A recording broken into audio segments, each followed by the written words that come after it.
Là, on va reprendre un document pour la journée 34, qui s'appelle le Data Focus Club. Ce sont des données qui sont plus ou moins déjà disponibles, mais là, on voit notamment la note globale par rapport à chacun des clubs, donc qui est effectuée chaque journée. Donc là, c'est pour la journée 34. Donc notamment, on a l'OGC Nice, le LOSC Lille et l'Olympique Lyonnais qui sont au même niveau. Le Paris Saint-Germain est à 17 sur 20, donc c'est une note sur 20, hein. Et puis voilà, le FC Nantes se retrouve à 7 a priori, le Stade de Reims à 8, vous voyez, et puis FC Lorient à 4, au même niveau que Clermont Foot. Donc ça permet en fait de lisser de manière égalitaire, on va dire, chacun des clubs à chaque journée en fonction de leur performance.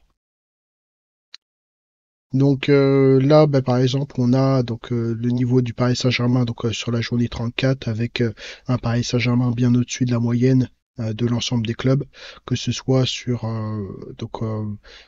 l'ensemble des aspects. On prendra en fait à chaque fois deux éléments sur lesquels le club est fort en termes de méthode et puis sinon l'élément qui touche en tout cas là ou qui est un peu légèrement au-dessus de la moyenne de l'ensemble des clubs. Donc pour le Paris Saint-Germain, il semble que ce soit le niveau de l'équipe et le classement qui soit leur force, en tout cas sur la journée 34, donc avec un classement qui est celui-ci. Sur le Stade Bressois, on voit que c'est le classement qui est le principal, euh, le principal élément qui donne, on va dire, des points au club. Donc la partie classement, son positionnement. C'est plutôt la partie, enfin ouais, on va prendre principalement la partie classement et c'est aussi l'entraîneur qui a été une force pour le club. Pour l'AS de Monaco, on voit que c'est l'équipe et classement qui sont classement et équipe qui sont vraiment les forces de l'AS Monaco. Pour le LOSC, on voit que l'ensemble des éléments, à part la dynamique sur la fin de la journée 34, l'ensemble des éléments est bien positionné. Et en particulier, donc c'est le classement et l'équipe qui est l'élément le plus important. Sur la fin de la saison, c'est l'équipe et la dynamique qui est les plus importants. Évidemment, plus on a une dynamique forte, plus l'équipe, a priori, selon les calculs, est bien positionnée. Sur le RC Lens, on voit qu'il y a quand même quelques faiblesses et c'est plutôt sur la partie équipe et classement que le RC Lens est bien positionné, sachant que sur l'aspect émotionnel, le fait que le RC Lens ne participe plus qu'à une seule compétition, ça diminue l'aspect émotionnel du club.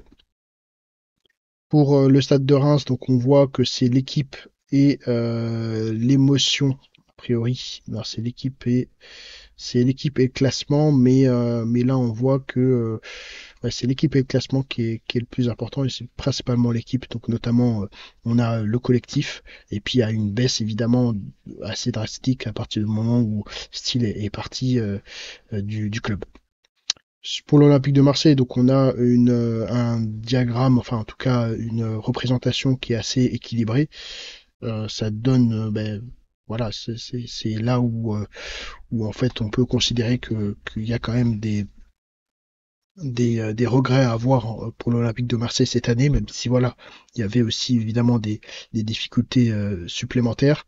Notamment, donc là, on voit que c'est la dynamique et l'équipe qui était l'aspect le plus important, bien au-dessus évidemment de la moyenne de l'ensemble des clubs.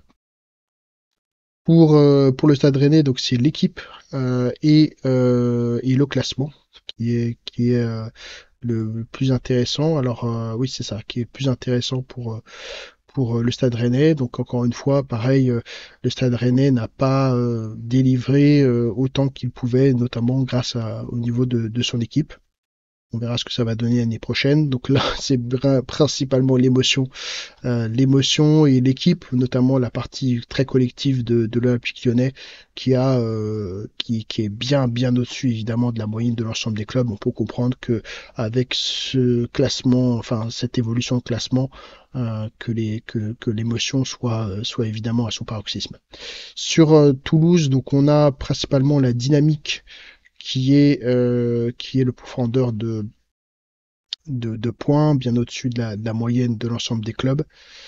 Sur le RC Strasbourg-Alsace, donc on commence à rentrer dans un schéma plutôt d'équipe, on va dire moyenne faible, puisque voilà, on est vraiment déjà bien en dessous de la moyenne de l'ensemble des clubs, mais aussi il y a beaucoup de variations entre les différentes dimensions.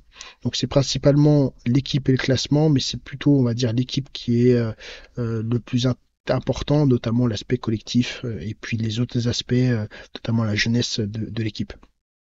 Sur la moyenne, enfin sur le Montpellier Hérault, c'est vraiment le niveau de l'entraîneur et notamment sa capacité à générer de la dynamique qui est plus important pour le Montpellier Hérault. Et d'ailleurs, on voit que c'est plutôt une phase de enfin, on va dire, même si la phase est baissière, enfin, si la, l'évolution des classements est baissière, on est quand même sur une moyenne, enfin, sur une situation qui reste, bon, bah, c'est tout à fait satisfaisant pour le Montpellier. Pour le Havre, donc notamment sur la fin de la saison, c'est l'émotion qui est la plus importante, notamment le fait qu'ils aient réussi à se maintenir.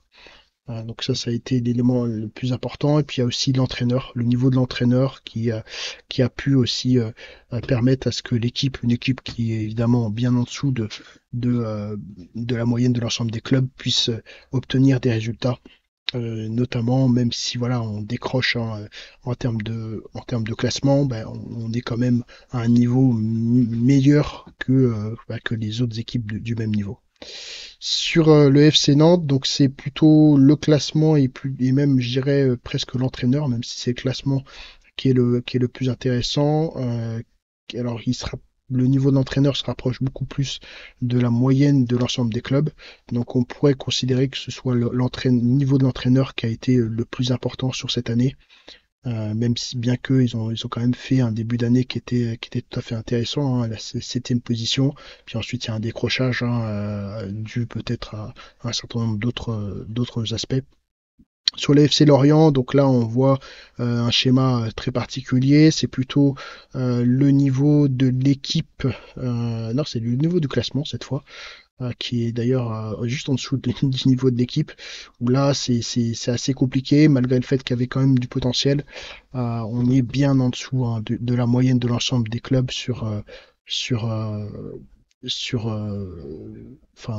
le graphique. Et donc, on voit ce décrochage, hein, malgré le fait qu'il y a eu des investissements qui ont été faits. Et au fur et à mesure du temps, en fait, donc là, c'est de la 34e journée, mais probablement sur la 30e journée, en fait, le, le cercle, en tout cas, noir a été plus grand. Et en fait, au fur et à mesure du temps, il se rapetit avec le temps. Pour le FC Metz, donc on voit que c'est la partie émotionnelle qui a été la plus importante sur la fin de l'année, notamment essayer d'aller arracher le maintien. Sur le Clermont, donc on est bien en dessous de la moyenne de l'ensemble des clubs et on se retrouve donc avec un classement qui est le plus profondeur, on va dire, de points. Donc sachant qu'ils sont 17e, ils ont été 17e pendant toute la partie de saison quasi. C'est vrai que c'est là où ça a posé des complications au niveau de ces clubs.